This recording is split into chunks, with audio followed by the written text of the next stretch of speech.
The ongoing conflict between Ukraine and Russia has left the world wondering why NATO is not intervening to stop the war. As tensions between Ukraine and Russia continue to escalate, NATO countries have stepped up their support for Ukraine, providing it with heavy weapons such as tanks, missile systems, and ammunition. However, NATO has yet to send fighter jets to Ukraine, and there are concerns about why NATO is not sending troops to help Ukraine. Welcome to Amuse World.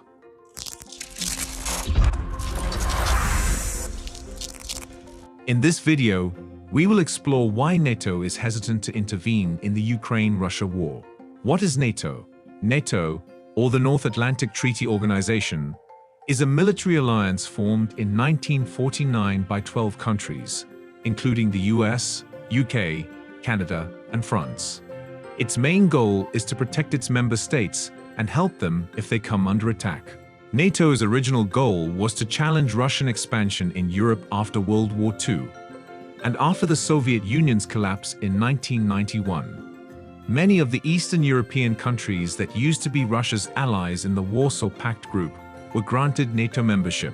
Many of NATO's member states have provided Ukraine with weapons and ammunition to help it defend itself against Russia. The US, UK, Germany, and Norway have provided tanks, while the US and UK have sent long-range missile systems. Several NATO countries have also provided howitzers and self-propelled guns, while Turkey has sold Ukraine several armed drones. The US and others have supplied air defense systems to shoot down Russian cruise missile and drones over Ukraine. Why would NATO countries give jets to Ukraine? One of the main reasons why NATO countries have been hesitant to provide fighter jets to Ukraine is due to the fear that they could use these jets to strike targets inside Russia, which could draw them deeper into the war.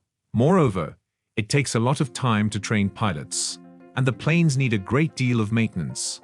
However, NATO says the question of the fighter jets will stay under discussion. It is also worth noting that some experts believe that providing Ukraine with fighter jets could be a game-changer in the conflict, as they would provide the Ukrainian military with greater firepower and the ability to control the skies. Why isn't NATO sending troops to help Ukraine? NATO countries are not sending troops to Ukraine for fear of provoking a direct conflict with Russia. They also refuse to operate a no-fly zone over Ukraine for the same reason. However, since Russia's invasion, NATO countries have stationed 40,000 troops in Eastern Europe, on the territory of alliance members such as Lithuania and Poland. They also have another 300,000 troops on high alert in Europe.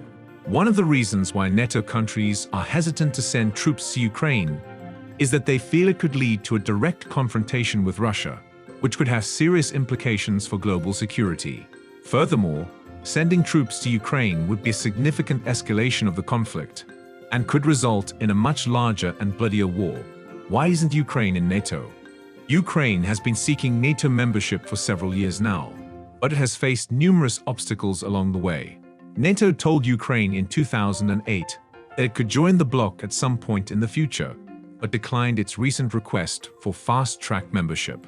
This is because Article 5 of the NATO Charter says that if one member is attacked, all members should come to its defense. If Ukraine was made a member, NATO countries would technically have to go to war with Russia. Given the risks involved, some NATO members have been hesitant to support Ukraine's bid for membership. Why do Sweden and Finland want to join NATO? Sweden and Finland are two neutral countries that have traditionally stayed out of military alliances. However, after Russia's invasion of Ukraine, they have become increasingly concerned about their own security and have asked to be given entry to the alliance as soon as possible. Sweden has a 1,340 kilometers, 833-mile land border with Russia, while Finland faces it across the Baltic Sea. The two countries would add 280,000 troops to NATO's forces, including reservists, and more than 200 combat aircraft. All 30 of NATO's member states have to approve any new member, and 28 countries already have. Only Turkey and Hungary are yet to do so. Turkey's government says both Sweden and Finland are harboring Turkish citizens who it says are terrorists, and is demanding they be extradited. The situation between Russia and Ukraine remains a complicated and delicate one, with NATO countries walking a tightrope between supporting Ukraine and risking direct conflict with Russia. While NATO countries have provided significant military aid to Ukraine, including tanks, missile systems, and ammunition, they have not yet agreed to provide fighter jets, citing concerns about potential escalation of the conflict. Additionally, NATO countries have refrained from sending troops to Ukraine, opting instead to station troops in Eastern Europe in the territories of alliance members.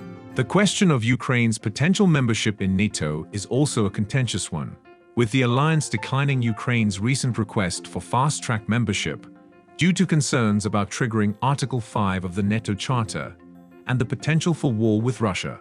Meanwhile, Finland and Sweden, which have traditionally been neutral, have requested to join NATO following Russia's invasion of Ukraine, but face opposition from Turkey and Hungary. If you want to learn more about why NATO is hesitant to intervene in the ongoing conflict between Russia and Ukraine, be sure to check out our YouTube channel, Amuse World. We provide in-depth analysis and commentary on this topic, and many others related to global affairs. Subscribe to our channel now and hit the notification bell to stay updated on our latest videos. Don't miss out on our informative content.